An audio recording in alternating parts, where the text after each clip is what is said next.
Depuis 1989, des centaines d'acteurs du débat public sont venus échanger avec des étudiants et un public toujours plus large. Année après année, tous ceux qui ont participé à la Cité de la Réussite ont modestement essayé d'apporter leur pierre au débat citoyen. Partager des connaissances, s'intéresser, s'étonner, questionner, apprendre et comprendre les autres. Telles sont les valeurs simples que nous avons essayé de promouvoir depuis 2 décennies. Transmettre est consubstantiel à la nature humaine, qu'il s'agisse de la vie que l'on donne, du savoir que l'on partage, des biens que l'on lègue, des rites et croyances que l'on diffuse, oralement ou par écrit. La Cité de la Réussite est par essence le lieu où se jouent toutes les gammes de la transmission. On se presse au débat pour recueillir la parole et la pensée de celles et ceux qui s'obligent volontiers à transmettre leur expérience, leurs réflexions, leurs solutions ou leurs révoltes.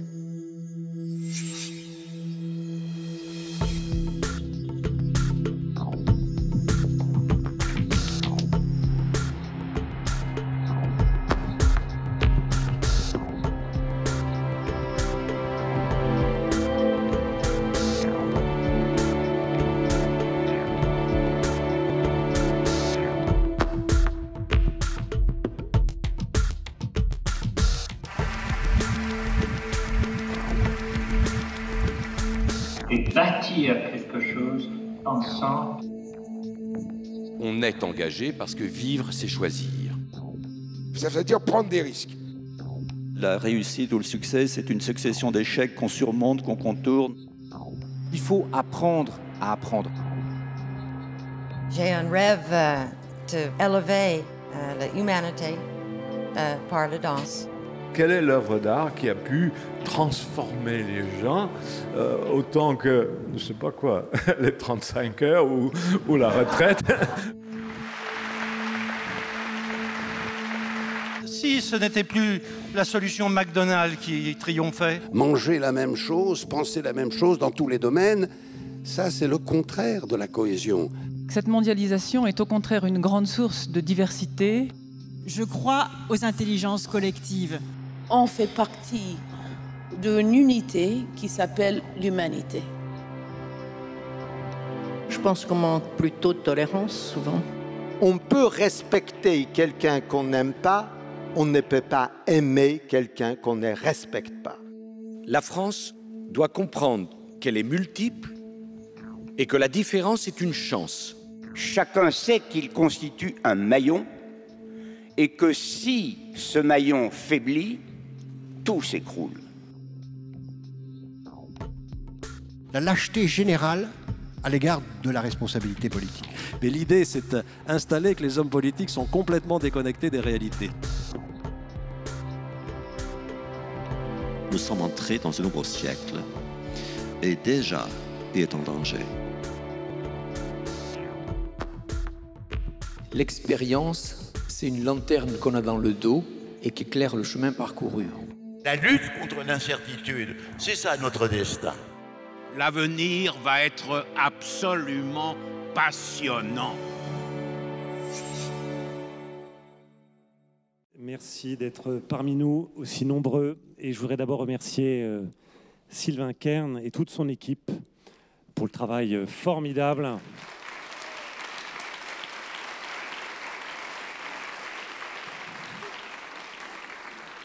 Pour le travail formidable qu'ils ont accompli encore ce week-end, et les remercier aussi particulièrement d'avoir choisi Le Point, le journal que je représente ici, pour animer cette table ronde passionnante sur le pouvoir.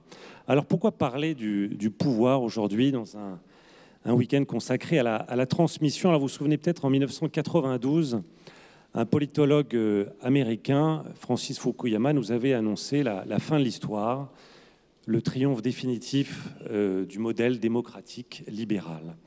25 ans après, force est de constater que l'histoire est loin d'être terminée. Les valeurs démocratiques semblent remises en question comme jamais à l'heure des populismes, du culte des hommes forts. Et notre modèle démocratique eh bien, n'est plus désiré même par tous les peuples du monde. D'où la nécessité de s'interroger sur le pouvoir aujourd'hui. Sur quel principe refonder le pouvoir? Qu'y-a-t-il de plus urgent de transformer? La définition du pouvoir, son exercice ou bien ses modes de transmission? et à quelle pratique enfin est-il temps de renoncer? Alors pour en débattre, je vais d'abord appeler l'homme des sciences politiques, le président de la Fondapol, qui vient de diriger une enquête passionnante sur le sentiment démocratique en Europe. J'appelle Dominique Régnier.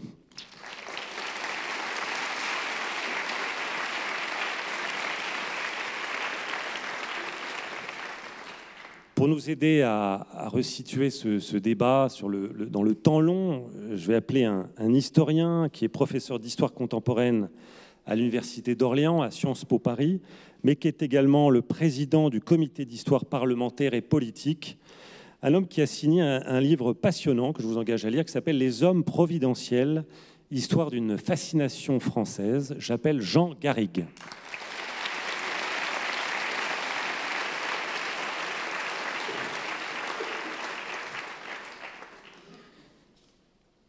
Il a été, certains ont dit, le couteau suisse du quinquennat Hollande, a occupé les postes les plus importants au gouvernement. Il s'est en quelque sorte sacrifié à la fin de ce quinquennat à Matignon. Enfin, il nous dira s'il a eu le sentiment de se sacrifier ou pas. Il est aujourd'hui avocat associé chez Auguste de Bouzy et on lui doit ce livre très intéressant sur son expérience à Matignon. Chaque jour compte chez Stock. J'appelle Bernard Cazeneuve.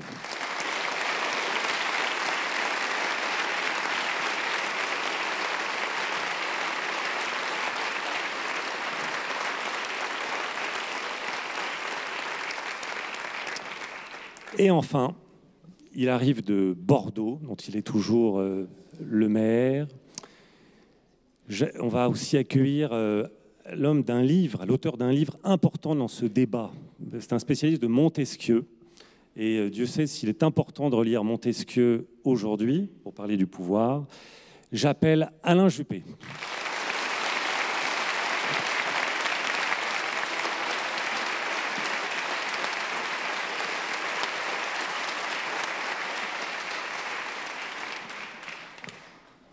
Alors, messieurs, je vous raconte, donc je vous dis à peu près comment on va fonctionner. Maintenant, vous connaissez tous le principe de la Cité de la Réussite.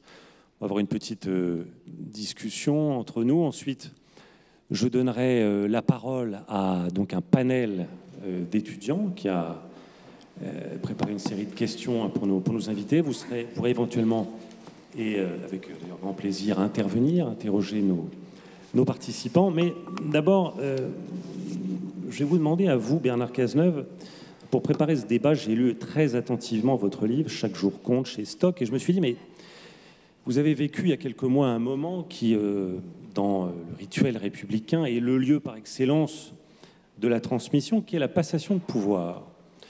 La passation de pouvoir avec Édouard Philippe, et je tombe sur ce passage qui m'a un peu frustré, mais peut-être que vous allez vous en dire davantage. Je n'ai aucun conseil à lui donner, en parlant à Édouard Philippe, ni aucune recommandation à lui faire. Alors, est-ce que ça veut dire qu'il n'y a rien à transmettre quand on est de deux familles politiques différentes, quand on se succède au pouvoir? Qu'est-ce que vous lui avez transmis, alors, à Édouard Philippe, ce jour-là?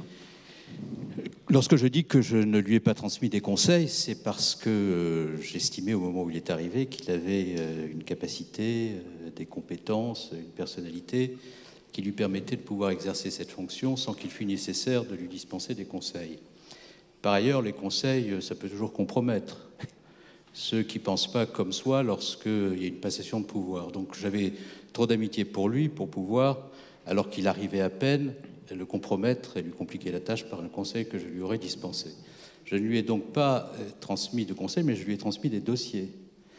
Et c'est mieux dans une passation de pouvoir de transmettre des dossiers, surtout lorsqu'il y a sur le métier un certain nombre de sujets qui sont des sujets difficiles et qui font la vie quotidienne d'un Premier ministre lorsque tout est compliqué. Donc les dossiers dont je lui ai parlé, je vous dirai simplement ceux dont je lui ai parlé. Je ne vous dirai pas le détail des choses, c'est la lutte antiterroriste. Nous avons quand même vécu les 6 derniers mois du quinquennat avec une campagne présidentielle à l'occasion de laquelle un certain nombre de menaces se sont exprimées. Nous avons vécu constamment sous la menace terroriste. Il y a eu un attentat sur les Champs-Élysées. Il y avait par conséquent des préoccupations que j'avais à l'esprit. et que j'estimais être de mon devoir de lui transmettre. Il y avait aussi quelques dossiers économiques encore sur le métier sur lesquels nous n'avions pas réussi à aboutir totalement, et donc je lui ai donné mon sentiment, et puis nous avons eu un échange plus personnel entre Normands, parce qu'il y avait plusieurs manières de voir cette passation de pouvoir. C'était une séparation de pouvoir entre deux personnalités qui ne pensaient pas nécessairement la même chose sur tout, ou alors, au contraire, une formidable continuité entre deux Normands. Et Tocqueville avait l'habitude de dire, dans son château, qui était dans ma circonscription, où il écrivait une grande partie de ses textes, que les Normands ont pour principale caractéristique d'être violemment modérés. Eh bien, à l'occasion de cette passation de pouvoir, j'ai pu mesurer à quel point Tocqueville avait raison.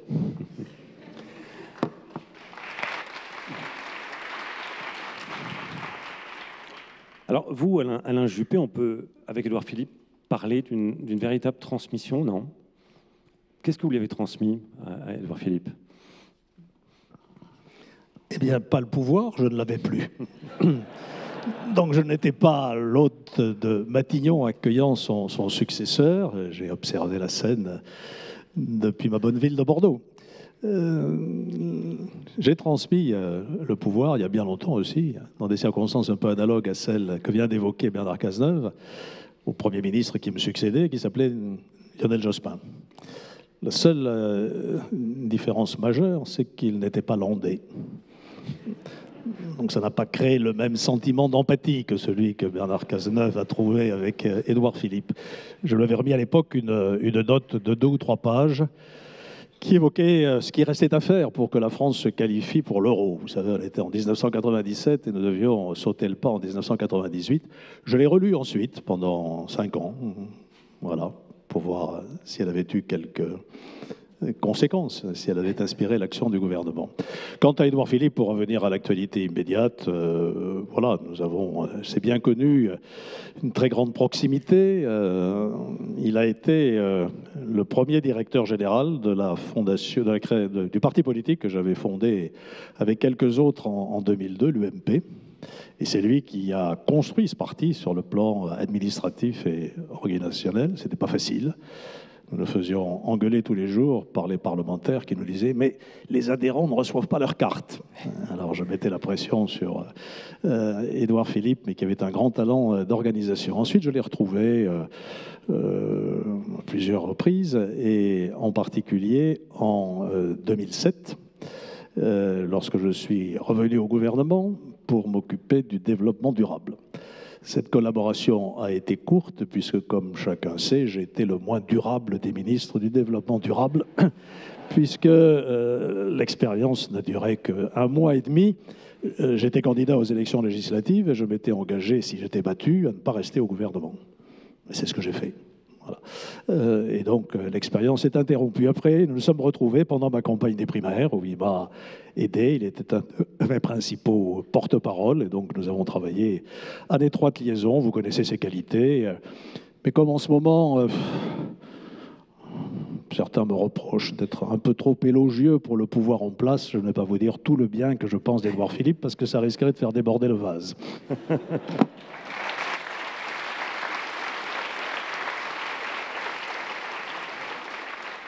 Alors on sait ce que vous avez à peu près transmis, mais qu'avez-vous reçu, Bernard Cazeneuve? Qui vous a transmis en politique la chose la plus importante à vos yeux? Je ne sais pas si vous vous en souvenez, il n'y a pas si longtemps, celui qui m'a transmis le pouvoir lorsque je suis arrivé à Matignon s'appelait Manuel Valls. Je ne pensais pas que c'était si loin.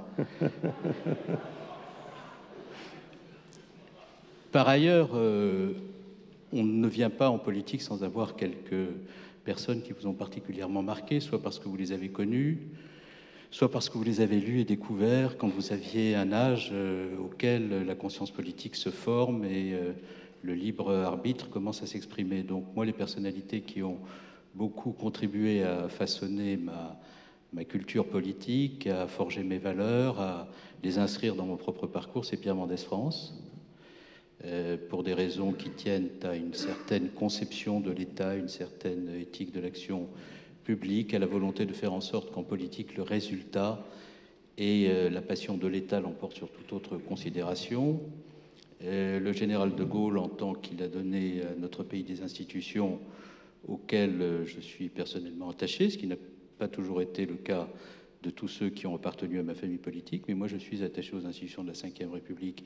Je considère que ces institutions ont une force qui permet dans les pires moments de pouvoir résister. J'en ai fait l'expérience au moment des attentats qui ont frappé durement notre pays. Et puis par ailleurs, ces institutions ont une capacité d'évolution, une plasticité qui leur permet de s'adapter à des situations bien différentes. Et puis la troisième personnalité qui m'a énormément marqué, c'est François Mitterrand, pour des raisons qui tiennent au fait que je l'ai rencontré très jeune, mon père ayant été un mitterrandiste et l'ayant fréquenté dans les années 60 et 70. Et j'ai vécu la construction du Parti socialiste et son avènement au pouvoir dans les années de l'enfance, puis de l'adolescence. Et bien entendu, ça n'a pas été sans marquer mon esprit et mon parcours personnel. Alors, vous, Alain Juppé, évidemment, quand on parle de transmission, vous concernant, on pense à Jacques Chirac. Mais qu'est-ce qui vous a transmis, Chirac? S'il y avait une chose. Je suis un bébé Chirac. Enfin, j'ai été un bébé Chirac, puisque c'est Jacques Chirac qui m'a fait entrer en politique en 1976. Je suis venu un peu tard, j'avais une trentaine d'années déjà. Je n'avais pas milité lorsque j'étais étudiant, ni dans un syndicat, ni dans un parti. J'ai découvert donc la personnalité de Jacques Chirac et j'ai été séduit d'abord par l'homme, sa capacité d'entraînement, son leadership, son autorité naturelle et en même temps son sens de la mesure. Vous parliez de Montesquieu. J'ai fait tout un chapitre dans mon livre sur la vertu de modération, qui est une des vertus cardinales à laquelle Montesquieu attache beaucoup d'importance et dont il explique que ça n'est pas une facilité. Quand on parle de modération, en général, c'est le juste milieu, c'est le marais, etc. C'est le compromis, voire la compromission. En réalité, c'est une discipline, la modération. Parce que ce qui est facile, ce qui est spontané, c'est d'aller aux extrêmes. Et on le voit aujourd'hui. En revanche, essayer de garder une ligne d'équilibre, ça demande beaucoup d'ascèse intellectuelle et morale. Et j'ai trouvé ça chez Jacques Chirac. En même temps, et contrairement à une réputation qu'il a lui-même forgée, une vaste culture. Il mettait un point d'honneur à expliquer qu'en musique, il n'aimait que la trompette de cavalerie. C'était un peu vrai, je l'ai vu s'endormir dans une représentation d'Aïda, où pourtant les dites trompettes sonnaient fort. Mais voilà, c'était pas sa tasse de thé. En revanche, il avait une extraordinaire culture sur ce qu'on appelait parfois les arts premiers, l'Afrique, l'Asie aussi, bien sûr. J'ai visité un jour le musée des bronzes à Shanghai et le conservateur qui était là évoquait la visite de Jacques Chirac. Il m'avait dit c'est Chirac qui avait fait la visite, qui avait commenté chacun des objets qui étaient devant ses yeux. Voilà ce qui m'a marqué un peu chez lui. Et je lui ai gardé cette fidélité. Nous avons su créer entre nous une relation assez rare en politique, qui est à la fois un peu filiale, compte tenu de la différence de génération, et en même temps très amicale, et une relation de confiance.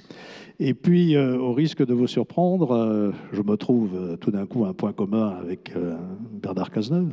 C'est qu'une autre personnalité qui m'a influencé dans ma vie politique, c'est moins connu, c'est effectivement François Mitterrand, puisque j'ai été ministre des Affaires étrangères pendant les 2 années de cohabitation, entre 93 et 95, et donc je le voyais toutes les semaines, et nous avons travaillé très étroitement ensemble. Ça avait commencé fraîchement.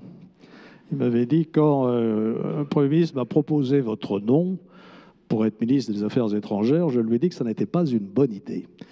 Parce que, vous ayant observé dans votre parcours politique, je vous avais trouvé assez sectaire. Et je lui ai répondu, Monsieur le Président, j'étais chef de parti. Vous l'avez été. Donc vous savez que ça condamne au sectarisme d'une certaine manière.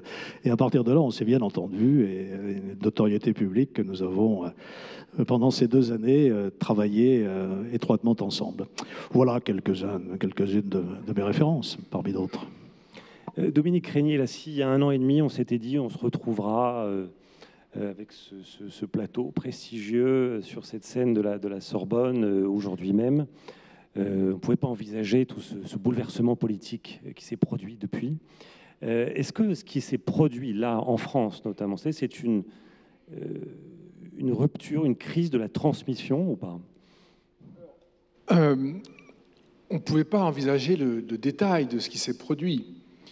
Mais lorsque l'on observait, et nous le faisions, des indicateurs que nous utilisons pour essayer de comprendre les transformations ou de voir comment la politique se modifie, on voyait depuis quelques années une évolution toujours orientée dans le même sens, qui combinait une désaffection électorale croissante, une préférence des électeurs pour des formations politiques anti-système, l'affaiblissement régulier des partis de gouvernement, ceux qui portent des programmes responsables et qui sont ensuite chargés de les appliquer.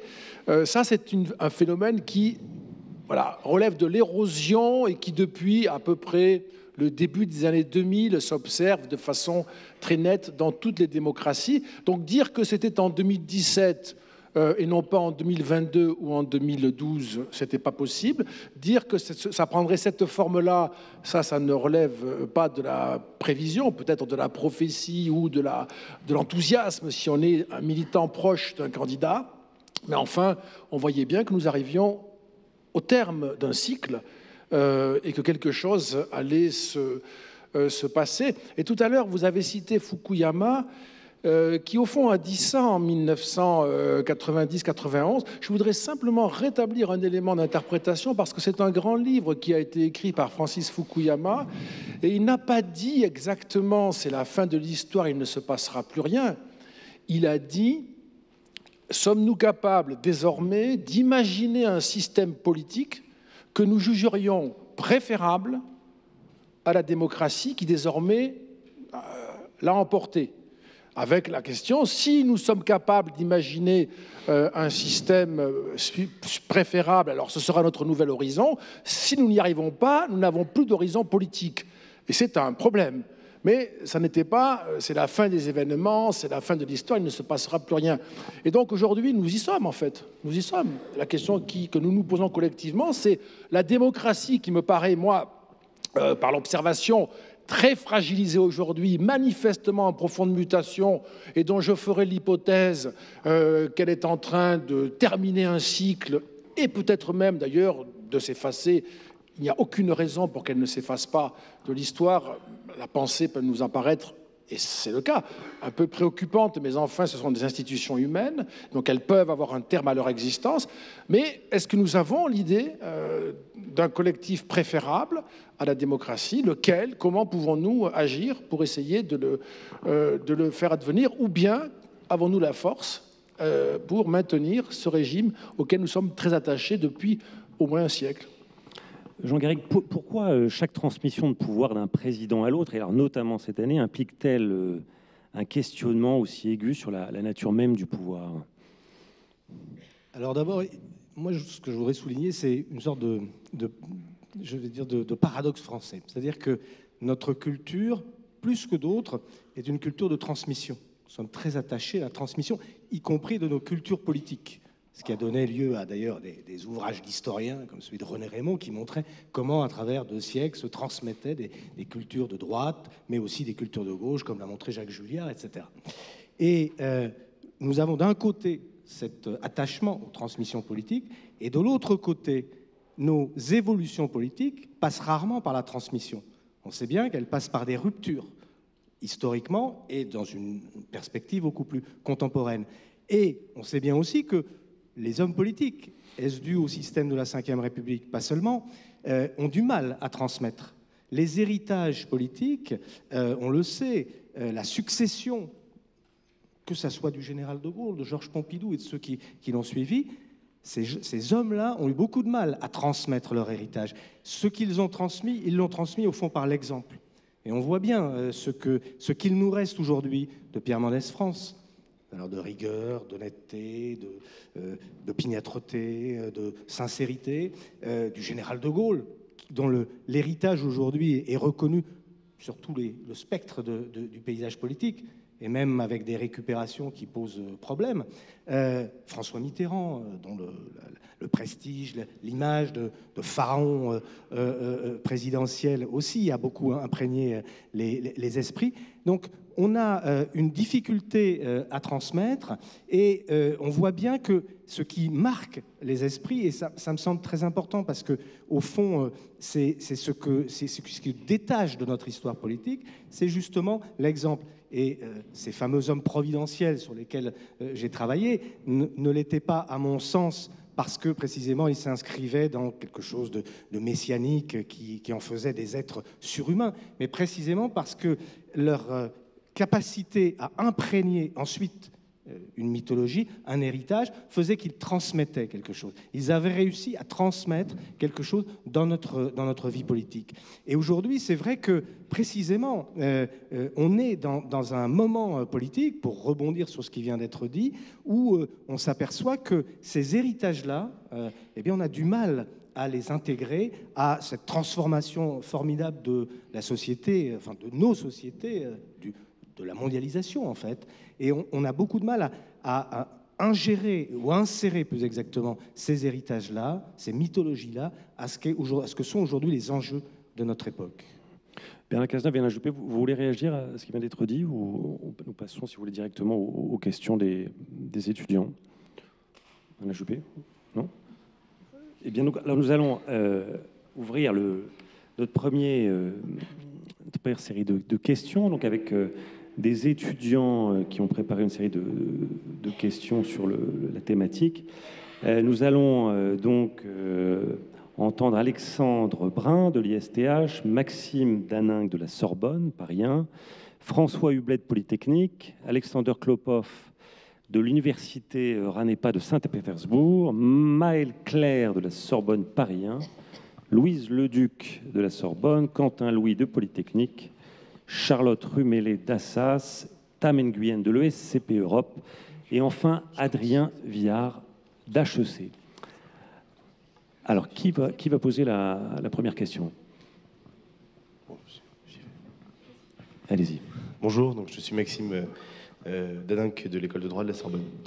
Ma question s'adresse à messieurs les premiers ministres Bernard Cazeneuve et Alain Juppé. Elle s'inspire de la fresque de Lorenzetti du bon gouvernement à Sienne. Pour vous, qui peut prétendre au gouvernement? Qu'est-ce que le bon gouvernement et qu'est-ce qu'une bonne gouvernance? Merci. Ah bah. Oui, vous avez 2 minutes.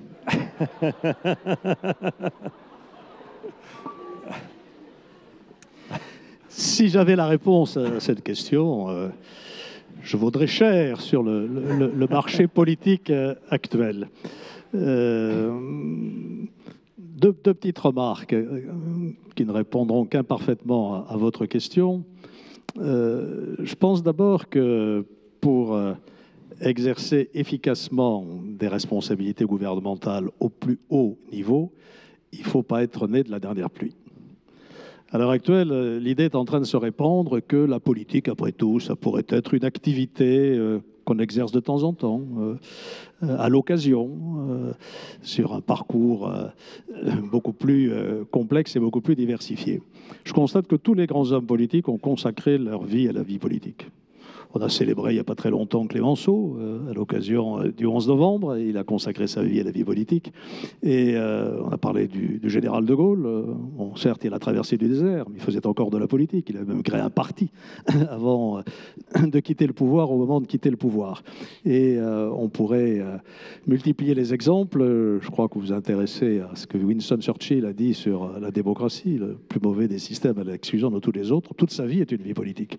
Donc je crois que pour bien gouverner, il faut de l'expérience. Il faut avoir acquis un certain nombre de connaissances d'abord, avoir créé des relations, des réseaux, des réflexes, etc. et qu'on ne s'improvise pas à ce niveau-là. Bon, ça n'empêche pas qu'on peut devenir député et faire ses classes. On le voit en ce moment. Voilà. Donc ça se constituera petit à petit. Donc voilà ma première remarque sur la bonne gouvernance. La deuxième remarque sur le bon gouvernement, c'est évidemment le point d'équilibre entre l'autorité et la capacité d'écoute. Il faut savoir écouter, on y reviendra peut-être aujourd'hui. J'ai écouté ce qu'a dit Dominique Régnier sur la fin de la démocratie. Je ne vois aucune alternative aujourd'hui sur la table. Il n'y a pas d'alternative. satisfaisante, intéressante à la démocratie représentative. Bon. Certains la contestent parce qu'il y en a trop, ce sont les régimes autoritaires, et Dieu sait s'il y en a sur la planète, de gauche ou de droite. On voit même une contestation de la démocratie à l'intérieur de l'Union européenne. M. Orban est en train d'inventer le concept de démocratie illibérale, la démocratie sans la liberté. Bon, c'est peut-être ça le modèle de demain, je ne sais pas. Mais c'est la remise en cause d'un des principes fondamentaux chers à Montesquieu, qui est la séparation des pouvoirs. On met le pouvoir judiciaire sous la tutelle du pouvoir politique. Et puis, on considère aussi que la démocratie n'est pas faite pour certains peuples. Moi, j'ai vécu en direct le printemps arabe, quand je suis revenu au Quai d'Orsay au début de l'année 2011. Et à l'époque, le grand reproche que nous faisaient aux démocraties occidentales, c'était de n'avoir pas vu venir l'aspiration des peuples arabes à la démocratie. Et c'est la raison pour laquelle je suis allé place Tahrir, c'est la raison pour laquelle on a soutenu ceux qui se battaient contre Kadhafi ou ceux qui se battaient contre Bachar el-Assad. Aujourd'hui, on a le retour d'élastique. On nous reproche d'avoir fait confiance au mouvement démocratique en nous expliquant que ces peuples-là n'étaient pas mûrs pour la démocratie. Vous voyez à quel point la démocratie est effectivement contestée. Et puis elle est contestée par ceux qui trouvent qu'il n'y en a pas assez. De tous ordres et de tout poil. C'est évidemment d'abord cette perte de confiance entre les peuples, les citoyens, leurs élus et leurs dirigeants. Dominique Régnier a dit que c'était un phénomène assez général, finalement, qui ne touche pas que la démocratie française, mais qui se traduit en particulier par l'abstention. Et puis, la mise en cause des formes traditionnelles de démocratie. Bon. Quelle est la solution? Quelle est l'alternative possible? Moi, je pense que, et c'est ça aussi qui est une réponse au bon gouvernement, qu'il nous faut aujourd'hui non pas abandonner la démocratie représentative, parce que l'élection, l'état de droit, je ne vois pas de substitut, mais la régénérer par la démocratie participative, quel que soit le mot qu'on utilise. Ce terme est associé à la personnalité de Ségolène Royal, mais enfin, nous en faisons tous dans nos villes, comme M. Jourdain faisait de la prose. Qu'est-ce que c'est que la démocratie participative? C'est ce que Rosan Vallon aussi oppose à la démocratie d'autorisation. Il parle de la démocratie d'exercice. J'avais appelé ça, moi, il y a bien longtemps, la démocratie au quotidien. C'est répondre à l'aspiration de nos concitoyens à être partie prenante aux décisions qui les concernent. Et ça, c'est vraiment une aspiration extrêmement forte qui, dans mon esprit, est liée à un changement profond dans l'état d'esprit des peuples, qui est la montée du niveau d'éducation, et qui fait qu'aujourd'hui, on ne peut plus faire prendre des vessies pour des lanternes. Demandez à un médecin quelle est la relation qui s'établit aujourd'hui avec ses patients. Le patient arrive dans le cabinet du médecin, il a déjà le diagnostic et la thérapeutique parce qu'il a été sur Internet et qu'il a trouvé la solution. Demandez aux profs ce que leurs parents leur disent dans les conseils d'école. Ils leur expliquent comment il faut faire la classe. Donc on a une modification du rapport d'autorité qui est extrêmement puissante et forte et dont il faut tenir compte. On le fait. Moi, à Bordeaux, pardon, je ne vais pas me citer un exemple loin de là, mais c'est ce que je connais le moins mal, nous ne prenons plus aucune décision sans une phase de concertation, je dirais même de co-construction du projet, souvent extrêmement longue, mais incontournable et très positive et très productive, parce qu'ensuite la décision est mieux adoptée. Voilà, je crois, le défi. Comment transférer ces mécanismes de démocratie participative qui existent au plan local, comment les faire émerger au niveau national? On a des outils. Les outils numériques, de ce point de vue-là, seront sans doute extrêmement utiles, mais c'est un des défis, et la bonne gouvernance, c'est cela. Arriver à concilier, je crois, la nécessité du leadership et de l'autorité, et puis l'écoute, la concertation et même la co-construction des décisions. Sur la bonne gouvernance, Bernard Cazeneuve, je préciserai la question. Vous vous agacez dans votre livre, Chaque jour compte, je vous cite des discours moralisateurs sur les vertus particulières de la société civile. Est-ce que la société civile est présentée comme un moyen de régénérer justement la démocratie, la décision politique aujourd'hui? Je ne nie pas du tout la capacité de la société civile à régénérer la démocratie. Je dis simplement qu'en politique, il n'y a pas d'armée de métier. Et qu'on doit veiller à éviter de considérer toutes les mouches qui volent comme des idées modernes qui permettront à un nouveau monde de se mettre en contraste par rapport au monde ancien, longtemps après, avant qu'on aura découvert finalement que le nouveau monde n'est pas un monde neuf. Je m'explique. Et je reprends ce que disait Alain Juppé à l'instant sur la nécessité de l'expérience, d'avoir des personnalités qui soient façonnées par un parcours personnel qui leur a permis d'être confrontés à des expériences multiples, qui leur permettent d'avoir vu la dureté des choses, la difficulté des compromis, pour être en situation de prendre la meilleure décision pour le pays ou pour un territoire. Un certain nombre de décisions qui ont été prises par les gouvernements successifs au cours des 15 dernières années sont comme autant de verrous empêchant ce que souhaite Alain Juppé, ce que je souhaite aussi, d'advenir. Je m'explique. Lorsque l'on indique qu'il n'est plus possible, lorsqu'on est élu local, d'accéder à une responsabilité parlementaire en l'accumulant, ça veut dire que nous aurons demain, et nous l'avons déjà vu à l'occasion du renouvellement législatif du mois de juin, mais c'était également le cas pour celui de 2012, des personnalités qui sont directement issues des partis et qui, pour un certain nombre d'entre elles, au nom de la modernisation de la vie politique, ont longtemps intrigué dans les partis pour pouvoir accéder à la responsabilité législative, se substituer à des femmes et des hommes qui, pour beaucoup d'entre eux, avaient longtemps travaillé dans le contact avec les populations, les territoires, percevant la complexité des choses, et qui, dans l'exercice de la responsabilité législative, avaient infiniment plus de pondération et de modération qu'on a pu le voir au cours des dernières législatures, à travers les propos parfois outranciers tenus par des responsables politiques de toute organisation politique représentée au Parlement. Et je partage tout à fait le sentiment d'Alain Juppé que la modération n'est pas un défaut, qu'elle n'est pas un manquement, qu'elle n'est pas un déficit de tempérament, qu'elle est au contraire une vertu qui implique une ascèse, la convocation de la raison plutôt que celle des instincts, et à force de couper les liens entre ceux qui exercent des responsabilités territoriales et ceux qui font la loi, on finira par devoir se priver durablement d'une certaine forme d'expérience politique. Il y a un deuxième élément sur lequel je voudrais insister, c'est la limitation des mandats dans le temps. Si vous empêchez ce lien, et que d'autre part vous empêchez ceux qui ont la capacité d'exercer des responsabilités politiques de les exercer suffisamment longtemps pour pouvoir les exercer bien, à travers ce mécanisme nouveau que l'on met en place, demandant d'ailleurs à des principes de se substituer pour partie aux électeurs dans leur choix, je ne suis pas sûr qu'on arrive au résultat, Monsieur le Premier ministre, que vous souhaitez voir advenir et que j'appelle également de mes voeux. Donc il faut faire très attention à ce que ce qui est généralement considéré comme un élément de la modernisation de la vie politique, à travers ces dispositifs qui se succèdent, ne soit pas au contraire, mais on se rendra compte trop tard, un processus d'assèchement qui empêche ceux qui sont dotés de l'expérience de pouvoir exercer des responsabilités à tous les niveaux, au bon niveau, en étant compétents. Premier élément de réponse. Deuxième élément de réponse, qu'est-ce qu'un bon gouvernant? Et qui peut prétendre à gouverner? Bon, en démocratie, tout le monde peut prétendre à gouverner. C'est même l'un des traits essentiels, une des caractéristiques fondamentales de la démocratie, que de permettre à chacun qui accepte de se livrer à cet exercice de conviction devant les électeurs pour avoir une majorité de suffrage, d'exercer la responsabilité politique. Donc théoriquement, en démocratie, tout le monde peut exercer la responsabilité.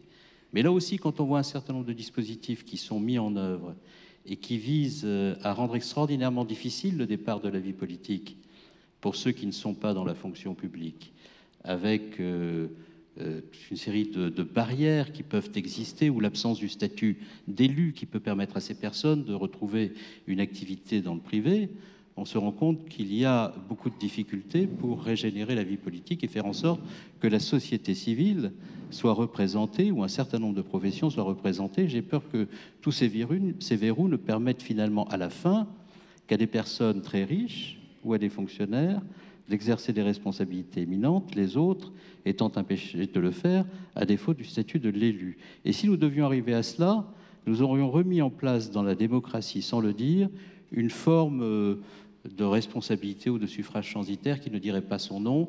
C'est un deuxième objet de préoccupation pour moi. La démocratie doit permettre à chacun d'exercer la responsabilité, donc en théorie, tout le monde peut l'exercer, mais je pense qu'il faut se poser la question de savoir si, en l'absence d'un véritable statut de l'élu, et compte tenu des évolutions législatives récentes, il est encore possible de le faire aujourd'hui, et s'il sera possible de le faire demain. Troisième élément de réponse, qu'est-ce qu'une bonne gouvernance ? Une bonne gouvernance repose, à mon avis, sur deux qualités ou deux critères d'appréciation. D'abord, la culture du résultat. Je pense que l'on ne peut pas être un bon gouvernant si l'on n'est pas capable d'afficher des objectifs et de revenir devant l'opinion publique en étant capable de rendre compte des résultats qu'on a réussi à obtenir. de ce point de vue-là, la vie politique française, toutes tendances politiques confondues, a montré au cours des dernières décennies des responsables politiques capables d'arriver au pouvoir, avec beaucoup de talent souvent, mais moins enclins à se conformer à cette ascèse de l'action publique. D'abord parce que pour arriver au pouvoir, ils ont parfois promis des choses dont ils savaient qu'ils n'étaient pas en situation de les tenir. Ça rend difficile la culture du résultat.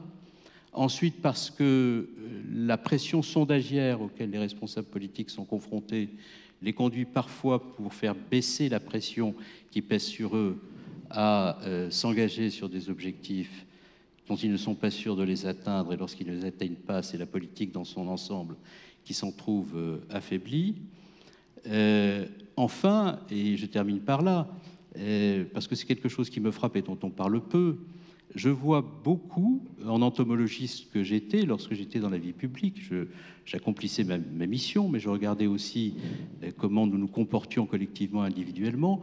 Je vois beaucoup d'acteurs qui ont la passion de la politique et la passion de la confrontation, et comme il est indispensable pour faire de la politique d'être capable de consacrer un minimum de temps aux chaînes de formation en continu, et que par ailleurs il faut consacrer aussi un minimum de temps à Twitter, c'est-à-dire à l'usage de la phrase brève au service des idées courtes, on finit à un certain moment par être dans l'incapacité, dans l'exercice de la responsabilité et de la fonction politique, à ne pas céder à une certaine pente égotique.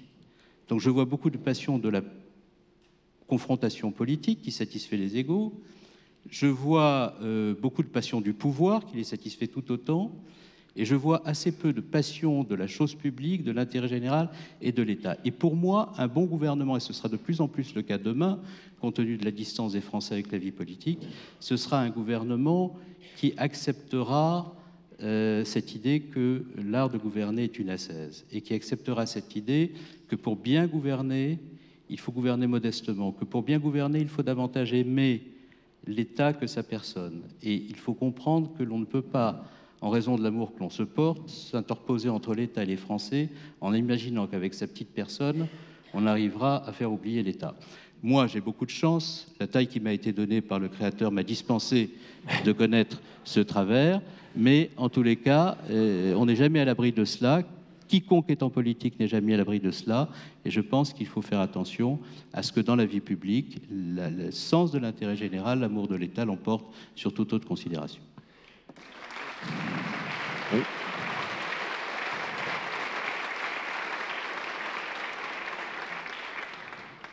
Je voudrais rebondir rapidement sur deux choses que vient de dire Bernard Cazeneuve, pour d'ailleurs exprimer mon accord avec lui. La succession des mandats, donc c'est très populaire aujourd'hui de dire 2 mandats, pas plus, peut-être 3, etc. Et ça régénérera la vie politique. Là encore, je parle avec mon expérience d'élu local. La politique, c'est souvent le temps long aussi. L'urbanisme, par exemple, qui est une des responsabilités majeures d'un maire, c'est une œuvre de temps long. Pour faire un pont, il faut 10 ans. Pour faire une ligne de tramway, il faut 15 ans. Parce qu'il y a la concertation, les études, les recours, les appels d'offres, etc. Et donc, il faut laisser à ceux qui ont en charge ce genre de décision le temps suffisant pour mener à bien leur réalisation. Deuxième réflexion sur le renouvellement par la société civile du personnel politique. Ça, c'est un marronnier qu'on entend depuis longtemps. Et parfois, on propose des solutions qui sont complètement à côté de la plaque. On constate que les hauts fonctionnaires bénéficient d'un système particulièrement privilégié, de filet de sécurité. On fait de la politique, on échoue, on revient dans son corps d'origine, voilà, tout se passe bien. Et donc, la solution est claire, on oblige les hauts fonctionnaires à démissionner de la fonction publique, et comme ça va attirer massivement dans la vie politique des gens venus de la société civile. Non, ce n'est pas la bonne réponse. Je n'ai rien contre cette obligation de démissionner, naturellement. En revanche, ce qu'il faut faire, c'est offrir à ceux qui viennent de l'entreprise une sorte de filet de sécurité pour qu'ils puissent s'engager dans la vie politique et que s'ils se plantent, parce qu'on se plante souvent dans la vie politique, quelques expériences de la chose. Oui. Enfin, j'ai gagné plus d'élections que j'en ai perdu quand même. Voilà, je cite au passage.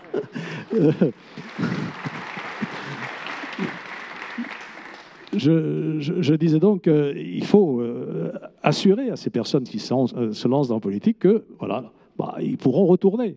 Peut-être pas au même job, peut-être pas au même niveau de salaire, mais qu'ils retrouveront. Ça commence à venir. Moi, j'ai plaidé pour cela pendant des années face à un patronat qui voulait rien savoir et qui expliquait que ce n'était pas son problème. Et je vois qu'aujourd'hui, plusieurs grandes entreprises ont commencé à mettre en place des dispositifs de ce type. Et je crois que ça sera beaucoup plus efficace pour attirer à la vie politique des personnes issues de milieux différents. Ce qui m'amène à faire peut-être une petite digression sur un sujet qui m'est cher. Je ne supporte plus le discours anti-élite, qui est très à la mode. Et je le dis aux jeunes gens qui sont là, soyez fiers dans l'élite. Parce qu'un pays sans élite est un pays sans repères. Un pays a besoin d'élite intellectuelle, d'élite artistique, d'élite sportive, d'élite politique aussi, à une condition, c'est que les élites ne se recrutent pas par cooptation, en circuit fermé, mais qu'elles soient largement ouvertes sur la société et que l'égalité des chances puisse fonctionner à plein. Et ce discours anti-élite est une des traductions d'un art qu'on pratique beaucoup en ce moment, qui est le populisme, lequel ne consiste pas à écouter le peuple, mais à se dispenser de lui montrer la bonne voie, ce qui n'est pas la même chose.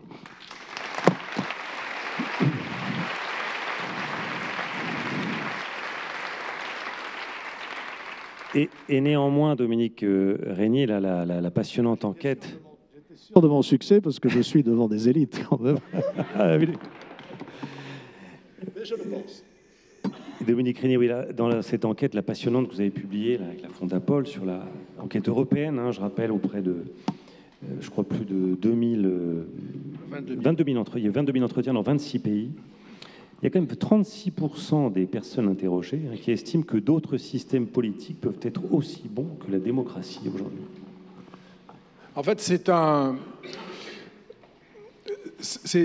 sans doute pour beaucoup d'entre nous ici quelque chose de surprenant de se dire ou d'observer qu'il n'y a pas dans nos sociétés, y compris pour de très mauvaises raisons, par exemple l'habitude de vivre en démocratie nous fait perdre de vue que c'est un régime qui a été institué mais qui n'est pas là naturellement et qui résulte de toute une série d'efforts collectifs qui se sont solidifiés avec le temps et qui font que nous avons aujourd'hui la jouissance de ces libertés et de ces droits, eh bien, apparaît aujourd'hui, se cristallise, s'exprime, se diffuse effectivement l'idée que l'on pourrait essayer autre chose, que l'on pourrait faire autrement.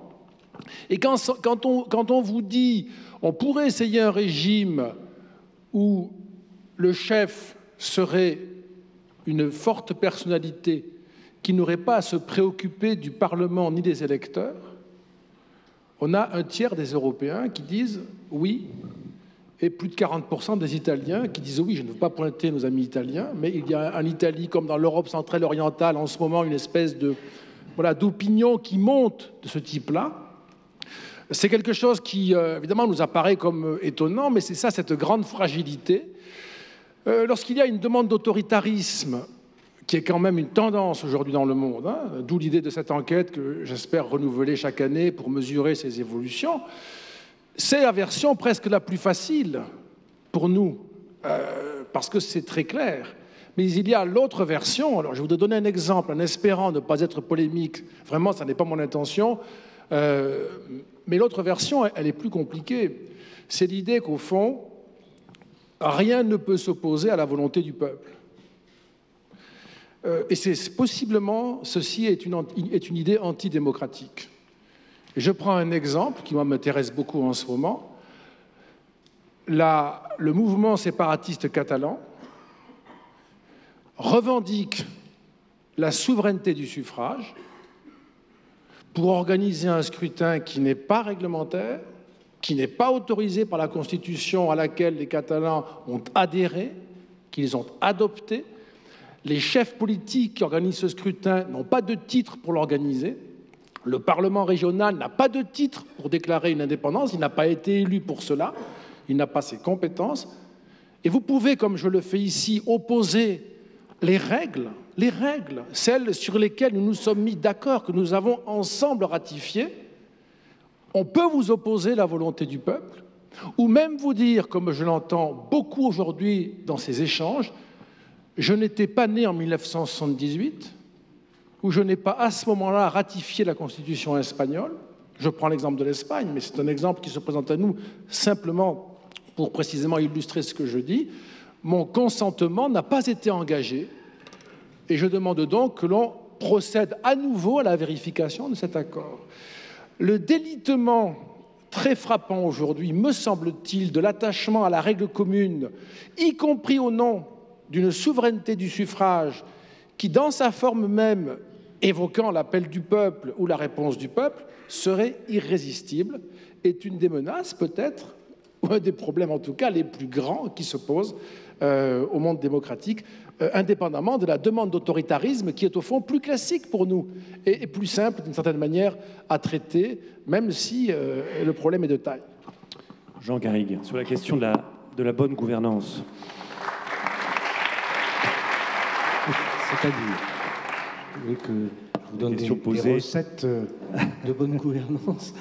Non, si on revenait à ce que disait Churchill, c'est intéressant parce que la remarque de Churchill ne dit pas la démocratie est le pire des régimes à l'exception de tous les autres. Il dit c'est le pire des régimes à l'exception de tous ceux qui ont déjà existé.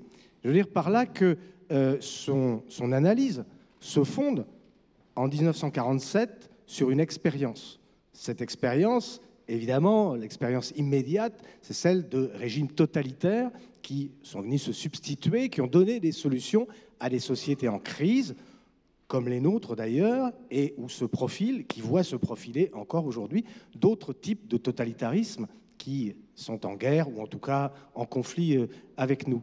Et plus conjoncturellement encore, et c'est très intéressant aussi de reprendre cette formule de Churchill, elle se situe dans le cadre d'une campagne électorale dans laquelle il reproche à ses adversaires qui lui ont repris le pouvoir, les travaillistes, finalement d'essayer de brider un peu le contre-pouvoir parlementaire, en l'occurrence la Chambre des Lords. Ce n'est pas forcément un pouvoir qui était l'émanation de la démocratie. Mais au nom d'une intégrité de la démocratie, donc Churchill défend précisément ce qui est en fait la clé me semble-t-il, de l'histoire de la démocratie, c'est-à-dire sa capacité de renouvellement permanent, de renouvellement perpétuel.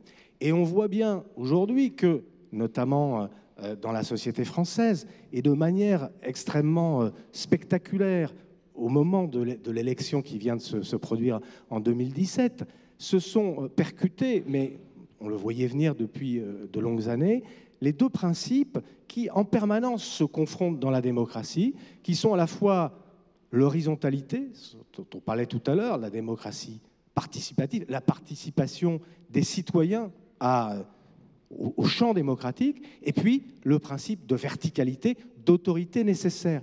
On voit bien à quel point, que ce soit dans l'émergence de la figure d'Emmanuel Macron, que ce soit dans les débats qui ont nourri la campagne présidentielle, on est toujours dans ce débat, précisément, dans cette dualité entre le principe d'autorité, le besoin d'autorité, éventuellement la résurgence de ce principe d'autorité à travers une présidentialité qui ne soit plus hyper présidence ou présidence normale, et puis en même temps, car les choses sont toujours binaires, complexes, duales, eh bien, cette nécessité de faire participer les citoyens telle qu'elle s'est manifestée, par exemple, avec les nuits debout et d'autres phénomènes au cours de ces campagnes. Donc, la démocratie, elle est, par définition, en permanence en train de se recréer autour de ce décalage. Et il est vrai que dans les périodes de crise, mais bon, c'est presque une banalité que je rappelle ici, la tentation est grande, sous tous les régimes, sous toutes les époques, sous tous les continents, d'aller vers la dimension autoritaire, de se replier vers le principe d'autorité. Cela dit, pour clore cette réflexion et pour parler de la bonne gouvernance, je reviendrai à Georges Clemenceau qui disait « En politique, on ne succède jamais qu'à des imbéciles et on ne précède jamais que des incapables ». On va prendre une autre question. Bonjour messieurs. Bonjour. C'est un honneur pour moi de pouvoir vous poser une question aujourd'hui puisque je suis élève dans cette école de la transmission à la Sorbonne. C'est d'ailleurs la première fois que je vois cet amphithéâtre magnifique aussi rempli. Et cette école dispense d'ailleurs d'une formation de préparation à l'ENA. Et à ce titre, j'aurais aimé vous demander, est-ce que vous pensez que l'ENA reste-t-elle l'école de la transmission du pouvoir? Qui veut répondre?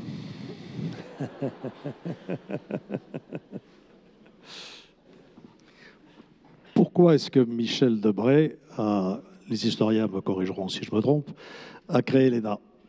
C'était pour mettre un terme à un système de cooptation des grands corps de la haute fonction publique, la diplomatie, le Conseil d'État, l'inspection des finances et quelques autres, et théoriquement permettre à des jeunes gens et des jeunes filles de tout milieu d'accéder par le biais de l'ENA à ce paradis de la haute fonction publique. S'il n'y avait pas eu l'ENA, j'aurais jamais été inspecteur des finances, parce que dans ma famille, il n'y a aucun inspecteur des finances. Et avant l'ENA, ça se recrutait par cooptation et par réseaux familiaux. Donc voilà, il faut se remettre là aussi dans cette perspective historique pour savoir pourquoi on a fait ça. Est-ce qu'aujourd'hui, elle garde sa légitimité? D'abord, quand on dit que c'est l'antichambre du pouvoir, il faudrait quand même que les élèves des autres grandes écoles se manifestent un petit peu. Polytechnique n'est pas l'antichambre du pouvoir, hein? C'est toujours l'ENA qui est en première ligne. Alors, excusez-moi, je suis en train de vous provoquer un petit peu. Mais enfin, voilà, il y a des systèmes qui consistent à former des hauts fonctionnaires, et il n'est pas choquant que ces hauts fonctionnaires, ensuite, exercent des responsabilités dans l'appareil d'État. Bon, ça pose quand même deux questions. Est-ce que le recrutement de ces écoles est suffisamment ouvert sur la diversité de la société française? On sait bien que non.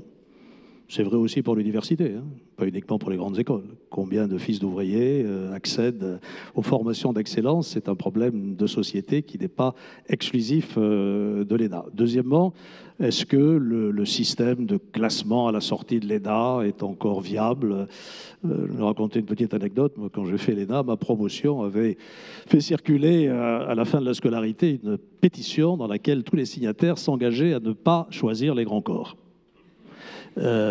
C'était d'autant plus facile qu'on connaissait déjà le classement. Bon, voilà. Et moi, j'ai dit, je ne signerai pas cette pétition parce que si je suis venu après avoir fait l'école normale à l'ENA, c'est pour aller dans un grand corps. Voilà. Donc c'est vrai que ce système est très contestable. Ça fait des années et des années qu'on cherche à lui substituer à notre système. On n'y est toujours pas arrivé. Alors peut-être faut-il que tous les élèves de l'ENA à la sortie fassent leur classe dans le même corps, dans diverses administrations, et qu'ensuite le recrutement des grands corps vienne. Enfin bon, on ne va pas rentrer dans ce débat beaucoup plus longtemps, mais enfin, voilà pourquoi je pense que cette école a sa vocation, a sa raison d'être. Ça doit être une école d'application. Je crois qu'il faut de plus en plus la tourner vers cette forme d'activité, enfin, ou d'éducation, de pédagogie. C'est ce qu'a fait Nathalie Loiseau, qui a été une excellente directrice de l'École nationale d'administration. Elle a aussi veillé à un autre problème qui est en train de se résoudre petit à petit, qui est celui de l'égalité entre les hommes et les femmes à l'ENA. Pendant très longtemps, la majorité des promotions étaient quand même constituées de garçons. Et jusque dans la constitution des jurys, Nathalie Loiseau a évité tous les phénomènes discriminatoires, avoués ou pas avoués. Voilà, je ne sais pas pourquoi je fais ce plaidoyer en faveur de l'ENA, parce que j'ai plus vraiment d'intérêt particulier, mais c'est par esprit de contradiction, comme souvent. On peut peut-être prendre une autre question, sauf si vous voulez intervenir sur... Bonjour, je suis Charlotte Rumélet, je suis étudiante en droit à Assas, et j'avais une question qui s'adressait plus particulièrement à vous, Dominique Régnier. Par rapport à la définition du pouvoir, qui est un des sujets qui nous intéresse aujourd'hui, puisque vous êtes à la fois professeur à Sciences Po et directeur de Fondapol, je voulais savoir si cette seconde expérience, qui est plus pratique, avait une influence sur la définition que vous donneriez du pouvoir, au-delà de l'approche plus théorique que vous pouvez avoir en tant que professeur. Merci beaucoup. Alors je veux dire que j'ai aussi tenté d'être élu. Et en matière de défaite, je suis imbattable, puisque j'ai tenté une fois, j'ai été battu, et ça constituera mon expérience politique. 100%. Je pense que ça, au moins, on ne fera pas mieux. C'était d'ailleurs passionnant, mais ce n'était pas votre question. Je voulais simplement l'ajouter, y compris pour des raisons déontologiques, qu'on sache que j'ai été candidat dans ma région, l'Occitanie, pour la présidence de région, pour une liste LR, UDI, Modem, chasse-pêche, nature et tradition.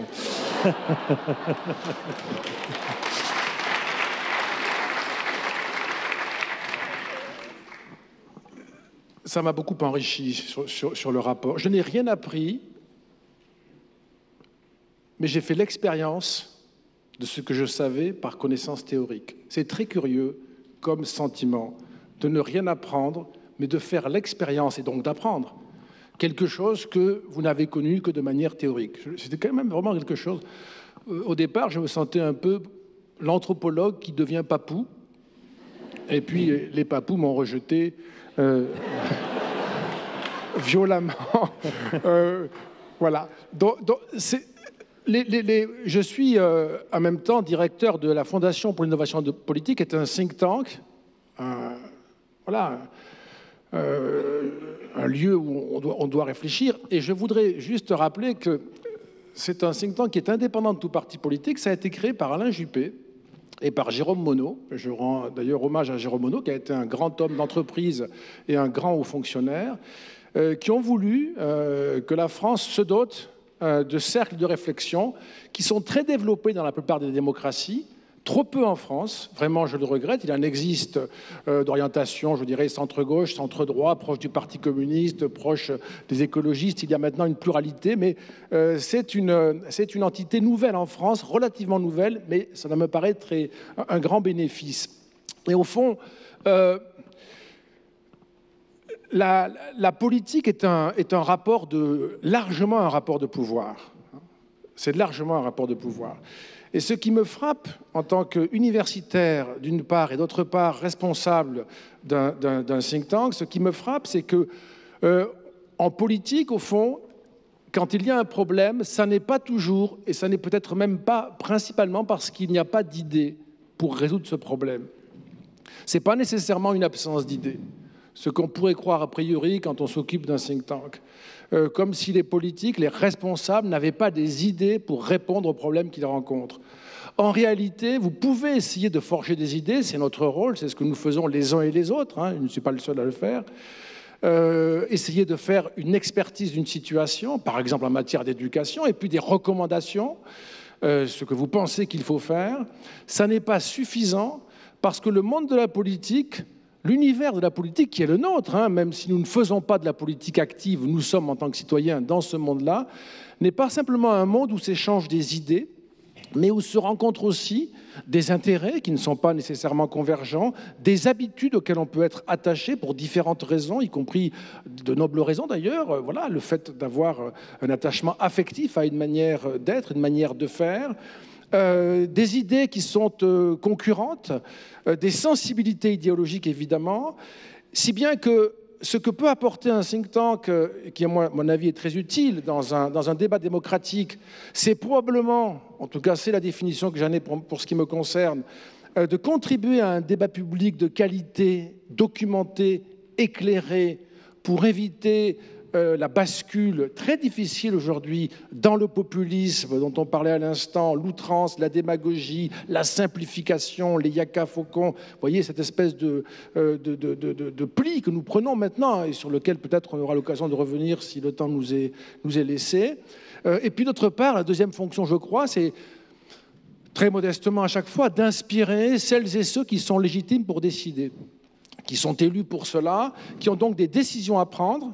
Moi, je n'ai pas de mandat, je n'ai pas de légitimité pour décider, mais nous pouvons adresser nos travaux à ceux qui sont en place, les parlementaires, les ministres, les responsables, etc., et qui, eux, peuvent être aidés par ces propositions. Mais il faut le faire, je crois que c'est très utile, mais il faut savoir que ce n'est pas parce que vous avez une idée, même une bonne idée, qu'elle sera une solution à un problème politique, car l'art de la politique sera, avec cette idée, éventuellement, ou un bout de cette idée, d'arriver à fabriquer un compromis, un accord au sein d'une communauté en tension. Et ça requiert d'abord des titres, en termes de légitimité, je veux dire, hein, et des compétences qu'évidemment on ne peut pas avoir ni quand on est un universitaire qui s'intéresse à l'idée pure pour aller vite, c'est pas aussi pur que ça, mais pour aller vite, ni quand on s'occupe d'une fondation chargée de produire des recommandations. Bernard Cazeneuve, vous vouliez oui, je voudrais ajouter un mot à ce que vient de dire M. Régnier à l'instant et qui exprime une préoccupation forte que je partage et qui est un problème dans la démocratie. Vous avez évoqué tout à l'heure la relation entre la volonté populaire et le droit, en parlant de la Catalogne. La démocratie, c'est l'expression de la volonté populaire, mais l'expression de la volonté populaire sans le respect des principes de l'état de droit, ce n'est pas la démocratie. Donc, s'il n'y a pas articulé à l'expression démocratique, à la souveraineté du peuple, un respect scrupuleux des principes de droit comme une garantie de la possibilité de vivre ensemble et comme la garantie aussi qu'après que le suffrage se sera exprimé, le fait majoritaire sera respecté, l'opposition sera respectée elle aussi par le respect des principes de droit, alors il n'y a pas de démocratie. Et puis il y a un troisième élément que vous venez d'introduire dans la réflexion et qui me paraît déterminant, et je voudrais évoquer 2 ou 3 éléments de mon expérience personnelle dans les années passées, c'est l'importance que jouent les faits et la rationalité de la réflexion pour une bonne respiration démocratique. J'ai été très frappé lorsque nous avons été confrontés à des événements très graves, je pense notamment aux événements terroristes, de voir que la plupart des réactions, après qu'une attaque terroriste avait eu lieu, empruntaient davantage à l'instinct souvent qu'à la recherche des faits pour rendre le phénomène compréhensif. Je m'explique. Lorsque nous avons été confrontés à la succession d'attentats, je savais, avant même d'ouvrir la télévision ou la radio, quelles étaient les interrogations qui allaient s'adresser à moi. Et lorsque je franchissais la rue qui sépare le ministère de l'Intérieur de l'Élysée pour me rendre à un conseil de défense immédiatement après que l'événement tragique était survenu, je savais que lorsque les micros se tendraient vers moi, la question serait « où est la faille ?» On n'avait pas la moindre idée des circonstances dans lesquelles l'événement s'était produit, de l'identité de celui qui était à l'origine de ces actes criminels, mais déjà, on convoquait l'événement spectaculaire, on convoquait les sentiments, les émotions et parfois même les instincts. Et je pourrais prendre de multiples exemples qui ne concernent pas simplement la lutte antiterroriste, où l'on voit la classe politique qui contribue beaucoup par ses outrances sur des sujets qui mériteraient la pédagogie la plus grande, la rationalité la mieux établie et la vérité restituée à l'opinion publique pour rendre la complexité intelligible.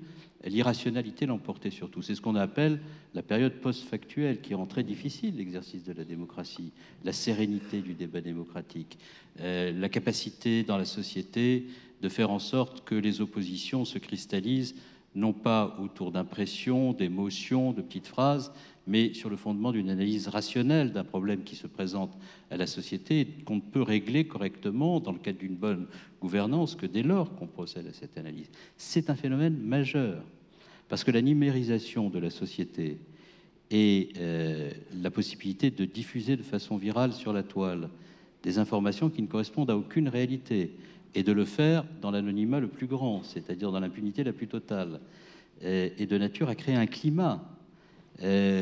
L'information en continu, il est rare. Alain Juppé a un talent qui lui permet peut-être de faire cela, mais moi je ne l'avais pas. Il est rare de pouvoir aller en continu à la télévision en disant continuellement à chaque instant des choses intelligentes. C'est très difficile.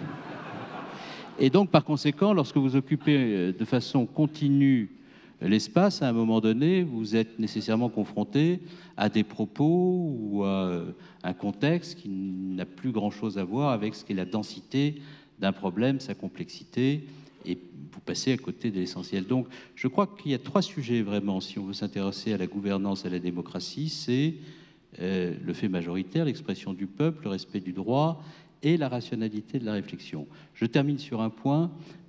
La fin de l'histoire, le sujet qu'on évoquait au début de notre débat, je pense que entre le moment où ce débat a été posé et aujourd'hui, il s'est passé des choses extrêmement importantes. Lorsque l'on voit à quel point la démocratie est remise en cause dans les pays de l'Union européenne par la violence terroriste, par la remise en cause des principes de l'état de droit, par la remise en cause par cette certaines forces qui considèrent que la loi de la religion doit s'imposer à la loi de la République, on voit à quel point les principes démocratiques sont remis en cause. Donc ce qui paraissait évident hier et qui pouvait légitimer qu'on annonce la fin de l'histoire ne l'est plus aujourd'hui, parce que la démocratie est de nouveau devenue un combat, une chose fragile, qui n'est pas définitivement acquise, et qui implique que les républicains, que les démocrates, que les humanistes se rendent compte de l'importance du défi qui se présente à eux et fassent en sorte que le mouvement de l'histoire qu'ils contribueront à faire leur permette de gagner ce combat tellement le défi est difficile. Alain Juppé, je voudrais vous faire réagir à une partie de l'intervention de Bernard Cazeneuve quand il a parlé de l'émotion. Est-ce que diriger, ce n'est pas résister à l'émotion, à la pression de l'émotion, surtout dans une société où chacun, on le sent, aspire à avoir son statut de victime reconnu, en quelque sorte? Sans doute, c'est pour ça que je garde encore la conviction que je pourrais être un bon gouvernant, parce que je cède, paraît-il, rarement à l'émotion. Ce qui, évidemment, n'est pas la vérité. Je souscris évidemment à ce qu'a dit Bernard Cazeneuve sur bien des points. Je voudrais insister sur le monde médiatique dans lequel nous vivons et qui nous met sous une pression quotidienne, horaire, ou minute par minute, avec une perversion que je ressens souvent, mais devant laquelle on est très démuni. Vous dites quelque chose, les médias le déforment. Vous faites une déclaration pour confirmer ce que vous avez dit. Le commentaire suivant, c'est « Ah, il a rétropédalé ». Voilà. J'en ai fait l'expérience il y a peu de temps. Donc c'est compliqué de maîtriser cela, même en faisant preuve d'une très grande rationalité, une très grande force de caractère. Moi, je voudrais, en rebondissant un peu ce que a dit tout à l'heure Dominique Rédier, faire peut-être quand même, essayer de faire quand même peut-être un plaidoyer pour les hommes politiques. Je sens comme un petit mouvement de scepticisme.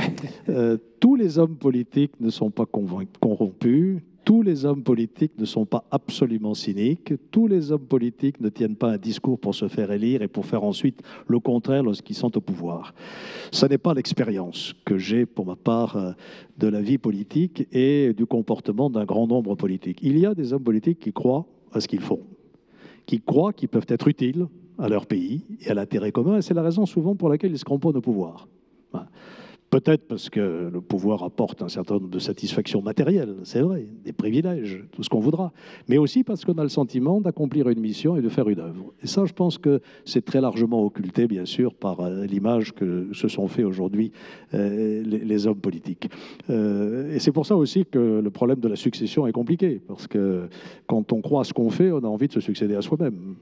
Ceci n'étant pas une déclaration de candidature pour 2020 à Bordeaux, je le précise tout de suite, naturellement. Voilà, donc je voudrais le dire aussi aux jeunes gens et aux jeunes filles qui sont là, ne vous laissez pas complètement intoxiquer par cette idée que la politique, c'est pas propre, que la politique, c'est pas bien, que dans la politique, on ne peut pas suivre une route honorable pour défendre ses idées. Bien sûr que ça existe, je ne veux pas dire le contraire. Je voudrais ensuite aussi rajouter une chose, c'est que le débat d'idées en politique, il a souvent lieu. Hein. On dit que les hommes politiques n'ont pas d'idées. Moi, ça m'a frappé pendant la campagne des primaires. Il y a eu un débat d'idées. Des bouquins ont été publiés, des débats ont été organisés, des heures de débat. Et on a discuté de l'éducation, on a discuté de la réforme de la fiscalité, on a mis des choses sur la table. Et puis ensuite, voilà, il y a eu l'élection présidentielle et ce débat d'idées, il a eu lieu aussi. Je me souviens que dans cette primaire à laquelle j'ai mis beaucoup d'enthousiasme et qui ne me laisse aucune amertume, je m'empresse de le dire, on me disait souvent, mais vous faites des propositions, par exemple, pour réformer le droit du travail, ou pour réformer l'ISF, ou pour réformer la fiscalité, vous n'y arriverez pas, parce que vous vous heurterez à des forces opposées, aux syndicats, ils descendront dans la rue. D'ailleurs, vous avez une assez bonne expérience de la chose. Souvenez-vous de 95 et de décembre 95. Et je répondais toujours, mais si nous disons avant l'élection la vérité, Si nous disons ce que nous allons faire, et si nous obtenons un mandat pour le faire, je vois mal comment la CGT pourra descendre dans la rue pour bloquer la réforme. On y est. On y est. M. Macron avait annoncé très clairement dans sa campagne électorale qu'il réformerait le droit du travail et qu'il réformerait l'ISF. Il le fait vite, il le fait par ordonnance. Et vous avez vu le faible degré de mobilisation des dernières manifestations contre ces réformes. Donc quand il y a une légitimité forte, quand tu as un projet clair, bien identifié et bien présenté à la population, je crois qu'on peut réussir des réformes. Et je me bats depuis longtemps contre cette idée que la France n'est pas un pays réformable. Ce n'est pas vrai. La France s'est beaucoup réformée, elle continue à se réformer. Je prends l'exemple de l'université. Il y avait quand même 3 bouts à bout à l'université il y a 15 ans. Premièrement, l'autonomie. Des rétros, c'est le contraire de l'égalité. Aujourd'hui, vous en demandez, messieurs les universitaires et mesdames. Deuxièmement, l'entreprise. Surtout pas se compromettre avec l'entreprise. Y a-t-il aujourd'hui un laboratoire de recherche qui ne cherche pas des partenaires pour développer ses recherches dans le secteur privé? Les pôles de compétitivité, etc., tout ce que vous laissez par ailleurs. Et puis enfin, et là je vais peut-être provoquer une protestation vigoureuse, enfin ça m'étonnerait quand même, compte tenu de votre provenance, mesdames et messieurs les étudiants, la sélection. C'était un mot tabou. Ça commence à venir. Alors on n'ose pas, on ne dit pas sélection, on dit orientation sélective. Mais il va bien falloir y venir à un moment ou à un autre, et ça vient. Et donc, vous voyez, quand on a une certaine ténacité, une certaine clarté, une certaine détermination pour mener à bien un projet, on peut faire des choses en politique. Bernard Cazeneuve, dont je ne partage pas les idées politiques, mais dont j'ai beaucoup apprécié le travail de ministre de l'Intérieur, il le sait. Et le travail de Premier ministre en a apporté la démonstration. Donc je crois que là aussi, ça plaide en faveur d'une certaine réhabilitation de la politique et de la démocratie.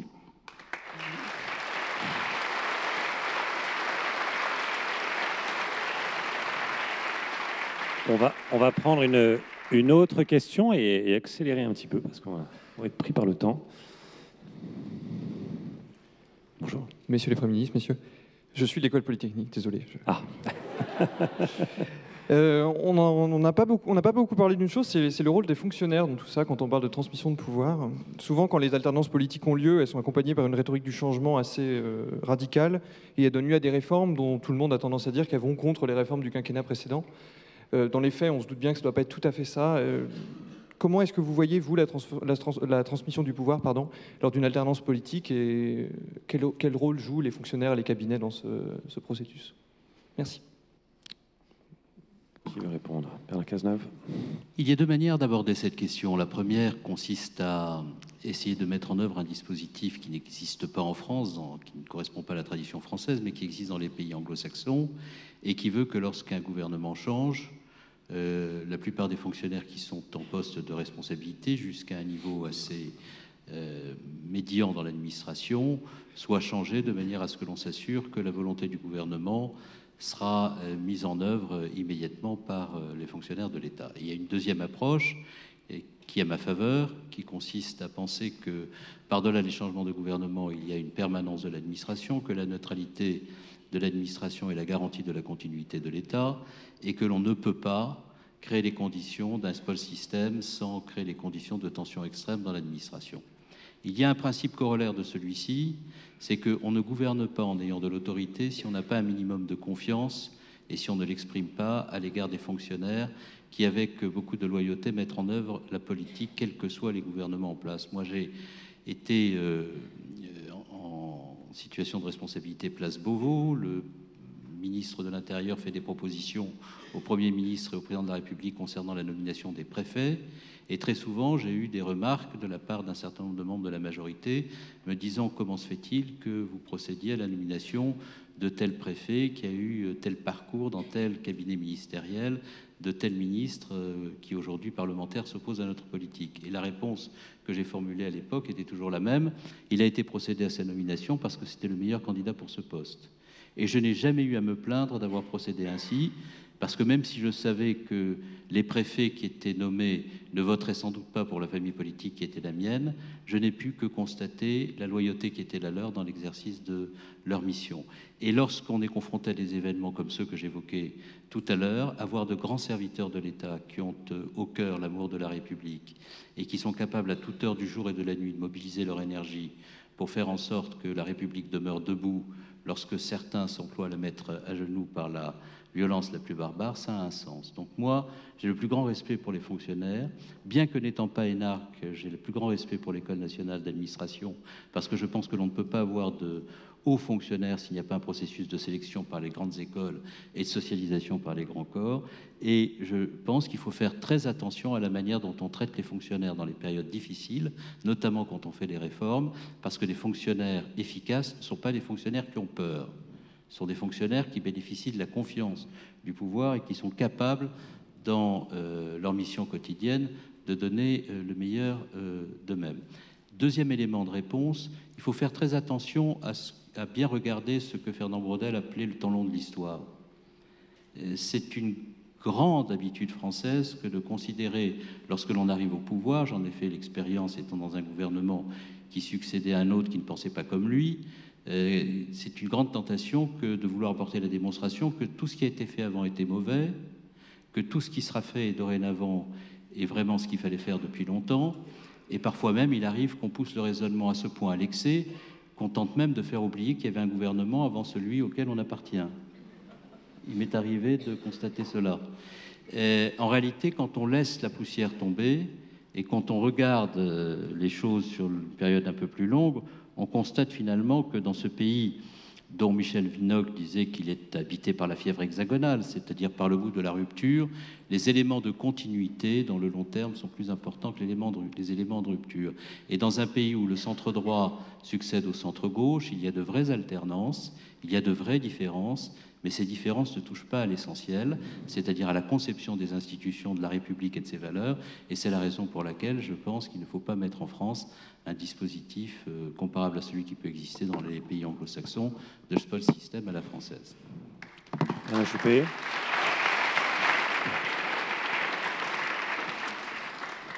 Je n'ai pas bien compris à qui Bernard Cazeneuve faisait allusion tout à l'heure. Il me précisera sa pensée. Non, pas à vous. Je ne l'avais pas pris pour moi. Je suis d'ailleurs très inquiet de constater qu'il n'y a quasiment aucun point de désaccord entre nous depuis le début de cette séance, ce qui va susciter des commentaires. C'est bien pour ça que j'ai parlé d'une force centrale. Non pas en marche, mais en mouvement. Voilà, c'est ma petite distinction.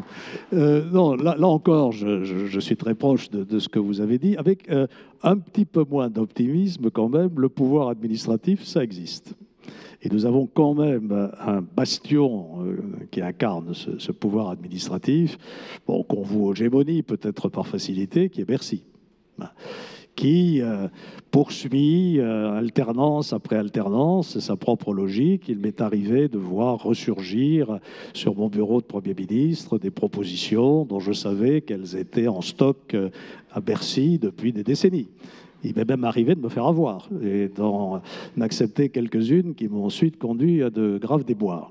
Je ne suis pas sûr que la baisse de l'APL ait été une décision gouvernementale mûrement réfléchie. C'est typiquement quelque chose qui était en stock à Bercy, ça, et qui est ressorti tout de suite, voilà, pour faire des économies. Donc le pouvoir administratif, ça existe.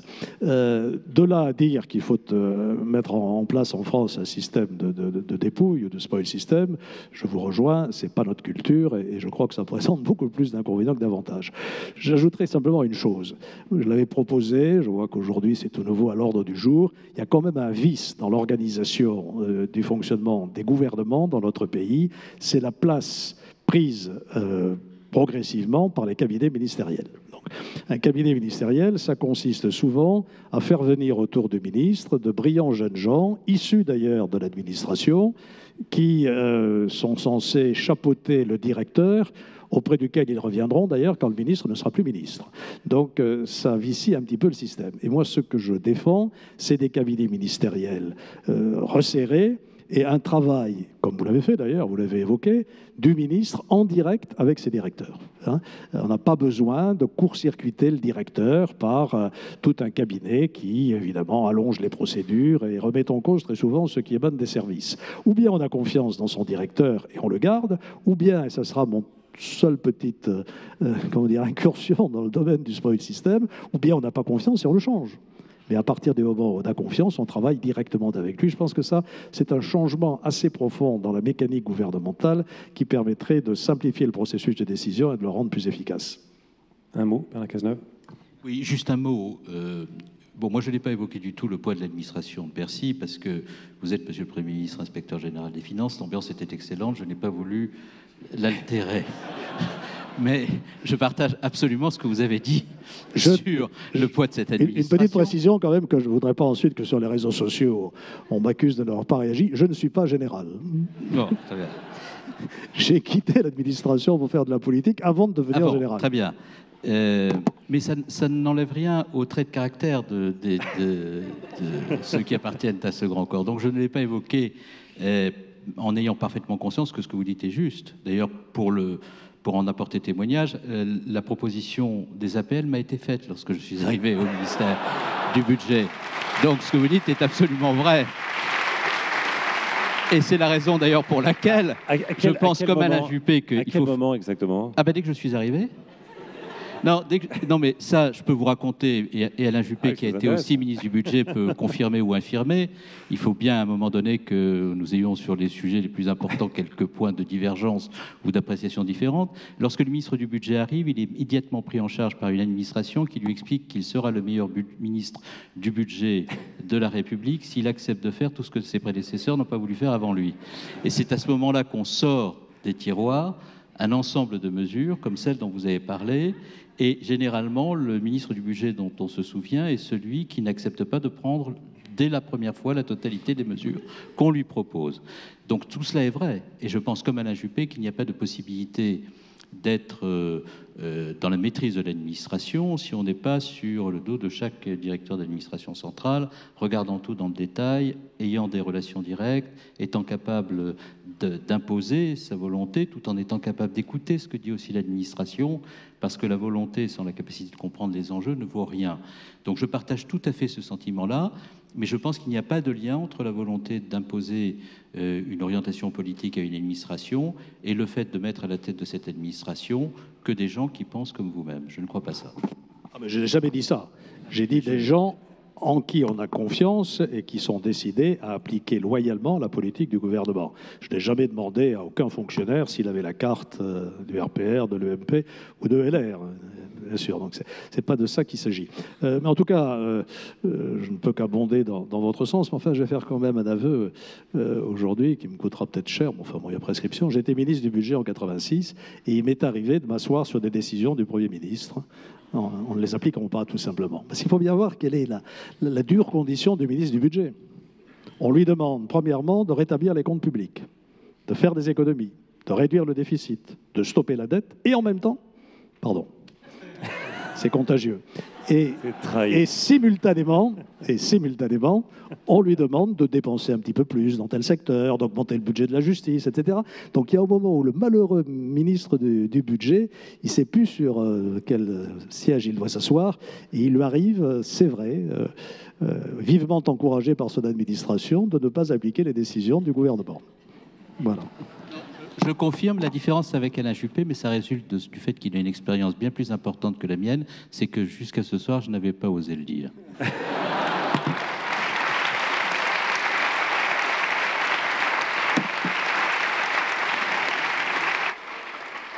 Allez, on va prendre une nouvelle question. Bonsoir, Tamine Duhaine, étudiant à ESCP Europe. Moi, j'ai une question sur la comparaison entre, la transition, entre deux temps. Une question d'ordre général, celui de la prise de pouvoir, comme une campagne politique, et celui de l'exercice du pouvoir. Comment on fait la transition, comment on gère cette transition? C'est plus une rupture ou est-ce plus une continuité? Merci. D'abord, ça va très vite.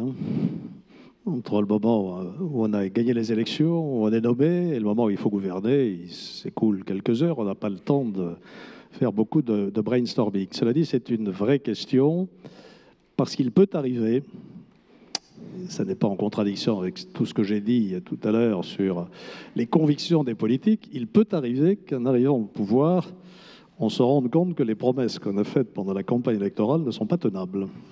Ça arrive. Ça m'est arrivé. Voilà. 1995, Jacques Chirac fait une grande campagne contre la fracture sociale, avec des engagements très forts, notamment pour lutter contre le chômage de longue durée. Et puis, voilà, le ministre du Budget arrive dans mon bureau avec les rapports de Bercy. Et j'étais confronté à cette espèce de contradiction entre la campagne qui avait été faite et puis la nécessité de prendre des mesures drastiques pour stopper la dérive des finances publiques, avec un rendez-vous qui était fixé et qui était un peu comme l'épée de Damoclès au-dessus de ma tête, qui était la qualification de la France pour l'euro en 1998. Et ça explique en grande partie la crise politique de l'automne 95, parce que les Français ont eu le sentiment qu'après une campagne politique qui était très axée sur la solidarité sociale, vraiment la lutte contre la fracture sociale, je l'ai dit, et puis la politique gouvernementale, il y avait un gap ou une contradiction qui a nourri une sorte de perte de crédibilité de l'équipe gouvernementale. Voilà, ça c'est une expérience, hein, mais comme je n'ai pas été plusieurs fois Premier ministre, je ne peux pas vous dire si les expériences se ressemblent, je ne sais pas. Peut-être que Bernard Cazeneuve peut le dire. Moi j'étais Premier ministre 5 mois.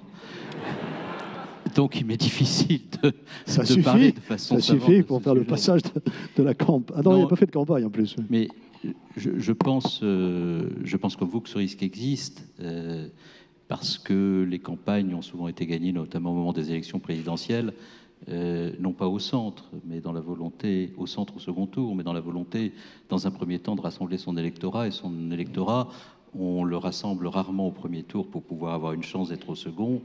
Là où se fait le second tour, c'est-à-dire dans le rassemblement aux marges et de façon responsable et modérée du plus grand nombre de Français. Donc c'est généralement le programme qu'on a défendu au premier tour, qu'on est censé appliquer une fois qu'on est arrivé au pouvoir, et ce programme, il n'est pas toujours raisonnable dans son contenu. Et je pense qu'une grande partie de la crise politique en France vient de la distance qui existe entre les conditions dans lesquelles on gagne les élections présidentielles et les conditions dans lesquelles ensuite on met en œuvre le programme pour lequel on a été élu, ou on ne le met pas en œuvre, parce qu'on peut aussi être tenté de le mettre en œuvre. En 1981, François Mitterrand est élu sur un programme, il le met en œuvre, et 3 ans après, il est obligé de revenir sur une position beaucoup plus centrale en raison des effets économiques du programme sur lequel il a été élu. Je pense que la meilleure manière d'éviter cette difficulté, c'est de faire en sorte que par la pédagogie, par la rigueur, par l'honnêteté intellectuelle, on soit élu, et c'est possible dans ce pays, et ce sera possible de plus en plus, j'en suis convaincu, parce que les Français sont pleins de bon sens et comprennent les contraintes auxquelles le pays est confronté, les défis qu'ils doivent relever, c'est d'être élu sur un programme qu'on est censé appliquer. Et si on est élu sur le programme qu'on s'apprête à appliquer, alors la période de transition est extrêmement brève. Comme le disait Alain Juppé à l'instant, on se met au travail immédiatement. Il n'y a pas de décalage, les réformes se font. Je ne suis pas toujours d'accord avec ce que fait l'actuel gouvernement, ça n'a échappé à la sagacité de personne, mais je ne peux pas ne pas reconnaître que ce qui est fait correspond à ce qui avait été annoncé. Et le fait que ce qui soit fait corresponde à ce qui a été annoncé, et comme le disait Alain Juppé tout à l'heure, l'une des explications de la possibilité de réussir des réformes. Quand on fait ce que l'on a dit, à peu de choses près que l'on ferait, il est beaucoup plus facile de mettre en œuvre des réformes que lorsque l'on est en décalage par rapport au discours sur lequel on a été élu. Et je crois qu'il est beaucoup plus sain que les choses se passent ainsi, si l'on veut éviter le décalage croissant entre les Français et la classe politique. Une question ? Il y a aussi un risque, hein. C'est de ne pas être élu. Il vaut mieux l'assumer. Oui, il y a le risque de ne pas être élu, mais je pense qu'il vaut mieux l'assumer, d'une part. D'ailleurs, il nous est arrivé d'y réussir parfaitement, l'un et l'autre. Mais je suis convaincu aussi que la société française arrivant à maturité, que les crises successives auxquelles elle a été confrontée, que les épreuves récentes que nous avons traversées mettent les Français en situation de comprendre la complexité des choses et d'accepter davantage l'adéquation entre le discours que l'on tient pour être élu et l'action que l'on conduit lorsqu'on a obtenu le maximum de suffrages pour pouvoir gouverner. Je ne veux pas revenir sans cesse à l'expérience locale, mais quand même, la démocratie, c'est aussi la démocratie locale. Et vous en avez fait l'expérience en tant que maire de Cherbourg. Je crois que c'est ce qui explique la meilleure image des maires dans l'opinion. dans tous les sondages qui sont faits, les hommes politiques sont assez bas dans la hiérarchie des bonnes opinions. Ils sont pas très loin des journalistes et puis un peu en dessous des prostituées. Donc c'est à peu près la hiérarchie classique. Les seuls qui s'en sortent un petit peu et qui sont au-dessus de 50% d'opinions favorables, ce sont les maires. Pour deux raisons. D'abord, la proximité. Parce que si un maire n'est pas au contact de sa population, pratiquement au quotidien, il a peu de chances d'être réélu. Et puis ensuite, c'est assez frappant dans les campagnes électorales locales, il y a beaucoup plus d'adéquation entre les projets qu'on porte au moment de la campagne électorale et puis l'action qu'on mène ensuite lorsqu'on est élu. Donc c'est un exemple, je crois, de démocratie efficace, cette fois-ci, et qui rejoint ce que je disais en commençant, c'est-à-dire la démocratie de proximité ou la démocratie d'exercice. On va prendre une dernière question. Bonjour messieurs, Adrien Villard de HEC Paris. J'avais une question pour vous, monsieur Garrigue. Vous avez beaucoup travaillé sur les hommes providentiels. Vous avez écrit un ouvrage à ce sujet. Et en particulier aux hommes providentiels se pose la question, doivent-ils se conformer aux volontés populaires, comme ils le prétendent souvent, ou alors plutôt façonner ces volontés populaires, apporter leurs propres idées et amener les électeurs à apprécier ces idées. Alors si vous avez une dizaine d'heures, on va se lancer sur les hommes providentiels. L'homme providentiel, c'est une définition a posteriori. L'homme providentiel peut se présenter comme un élu, un missionné de la Providence et en tant que tel parler au nom du peuple, mais c'est surtout l'histoire, c'est la postérité qui va le créditer ou non d'avoir à un moment donné joué ce rôle.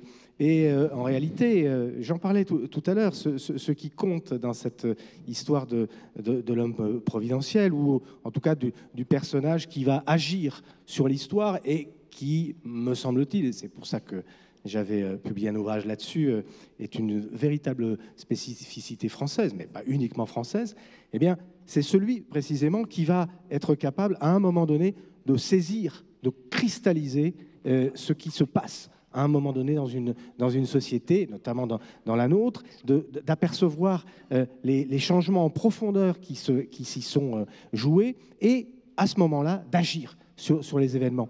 Et pour cela, il faut des qualités.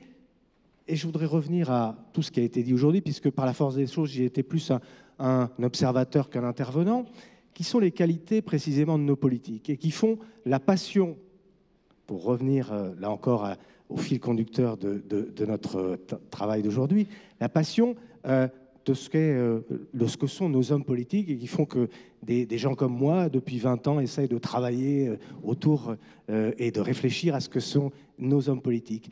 Et la conséquence que j'en tire, c'est qu'au-delà de ces quelques hommes providentiels, des Gambetta, des Clémenceau, des De Gaulle, qui ont réellement illuminé notre histoire, qui ont fait totalement avancer nos sociétés, Pierre Mendès France aussi, qui aurait refusé d'être catalogué comme un homme providentiel, mais qu'il a été à son époque, eh bien, nous avons fait surgir de notre société, depuis la Troisième République, le lieu initial de mes recherches, on a fait surgir une qualité d'homme politique, dont précisément nous avons ici la chance d'avoir deux spécimens.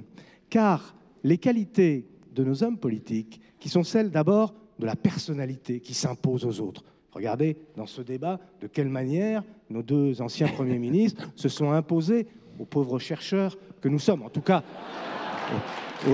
aux chercheurs que je suis.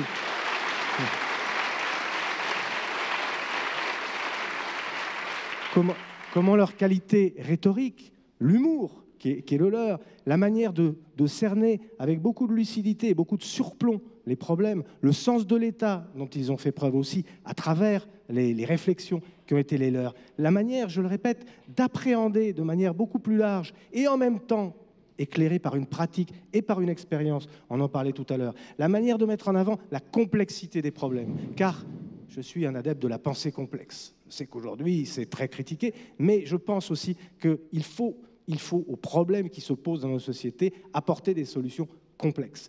Eh bien, dans toutes ces cases-là de ce qu'est la grandeur de l'homme politique, ont répondu les deux anciens ministres et peut-être futurs hommes politiques qui sont là avec nous, et qui sont, me semble-t-il, et je le dis sans aucune flagornerie, parce que c'est profondément ce que je ressens en tant que chercheur, en tant que passionné par l'histoire politique, et qui sont véritablement à l'image de ce que notre société française a généré dans une généalogie d'hommes politiques républicains depuis mes très chers débuts de la Troisième République. Donc je voulais, pour terminer, en tout cas, ce sera ma dernière parole à moi, je voulais saluer précisément la qualité de ces hommes-là, de ces hommes qui se sont engagés, qui donnent leur vie finalement pour l'action politique et qui sont, je le répète, représentatifs de 2 siècles d'histoire républicaine.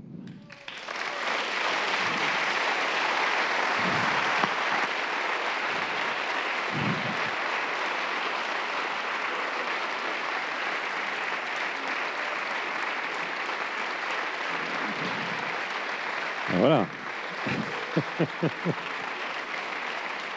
Allez, il nous reste 5 petites minutes. J'aimerais qu'on prenne peut-être la dernière question. Ou alors une question dans la salle peut-être, non? Pardon? Ah oui, non, il reste une question d'étudiant. Hein. Qui la pose, la dernière? Oui, bonjour, je m'appelle Alexandre, je suis étudiant à l'université Ranepa de Saint-Pétersbourg. Je pose les questions à Alain Juppé. Quelles sont les limites à la décentralisation de pouvoir? Comment concilier le pouvoir local, le pouvoir national et le pouvoir supranational sans que l'on rejette la faute sur l'autre et vice-versa en cas de dysfonctionnement? Merci. Écoutez, après ce que vient de dire M. Garrigue, il ne me reste plus que le silence. Voilà, donc j'hésite à me lancer dans un long développement sur une question qui mériterait là aussi des heures et des heures. Je suis girondin, naturellement, ça n'échappe à personne. Je pense que la décentralisation a progressé au cours des dernières années, qu'il reste encore beaucoup à faire, que le système est encore compliqué, qu'il n'a pas généré ce qu'on attendait, c'est-à-dire une meilleure efficacité des services publics et des économies d'échelle. Je pense aussi qu'être décentralisateur, ce n'est pas militer pour la dislocation de l'État. On a besoin de l'État fort. La lutte contre le terrorisme, ce n'est pas les régions ou les villes qui vont la mener. La lutte pour avoir un contrôle efficace des flux migratoires aussi. Je pense enfin que voilà, un État fort, ça n'est pas exclusif d'une Europe qui joue pleinement son rôle et ainsi de suite. Je crois que Montesquieu, que vous citez tout à l'heure, a dit « Si je savais quelque chose qui est bon pour ma ville et mauvais pour mon pays, je choisirais mon pays. Si je savais quelque chose qui est bon pour mon pays et qui est mauvais pour l'Europe, je choisirais l'Europe. » Enfin, ou l'inverse, je ne sais plus. Voilà, en tout cas, c'est dans cette direction-là. Voilà. Moi, je voudrais terminer pour vous montrer que venir ici, pour moi, une charge émotionnelle. Hein. Ça me ramène quelques décennies, je ne vous dirai pas combien, en arrière, dans cet amphithéâtre où j'ai entendu de grands professeurs. J'allais de l'autre côté, là, dans le cours de Jacqueline de Romilly, qui a été invitée, je crois, aussi à la Cité de la Réussite, ici. Alors, vous savez que c'était une fan de Thucydide. Alors, pour faire un peu polar, j'ai recopié une petite citation du plus beau discours qu'on a fait sur la démocratie, je crois. C'est le discours de Périclès sur la démocratie athénienne. Et voilà ce qu'il dit. Dans nos relations quotidiennes, la suspicion n'a aucune place. Nous ne nous irritons pas contre le voisin s'il agit à sa tête. La contrainte n'intervient pas dans nos relations particulières, et ainsi de suite. Tout ça pour dire que la démocratie, c'est le vote, c'est les élections libres, c'est l'état de droit, c'est aussi un état d'esprit. Un état d'esprit qui est fait de respect de l'autre, qui est fait de tolérance. Ce mot n'a pas toujours bonne réputation. J'ai connu un jour une responsable politique qui disait « il y a des maisons pour ça ».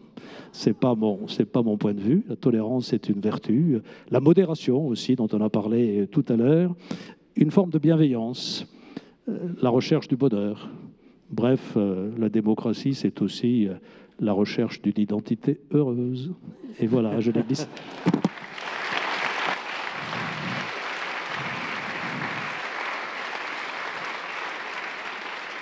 Eh bien, on va terminer sur Thucydide. Alors, pour prolonger cette réflexion, je vous renvoie aux ouvrages publiés par nos invités. Les hommes providentiels, histoire d'une fascination française de Jean Garrigue, c'est aux éditions du Seuil, c'est un livre indispensable. Je renvoie également au témoignage de Bernard Cazeneuve, Chaque jour compte, aux éditions Stock. à la biographie de Montesquieu le moderne, d'Alain Juppé, chez Perrin, et enfin à cette grande enquête dont on n'a pas fini de parler, Où va la démocratie?, publiée sous l'égide de la Fondafol et de Dominique Régnier. Merci à toutes et à tous.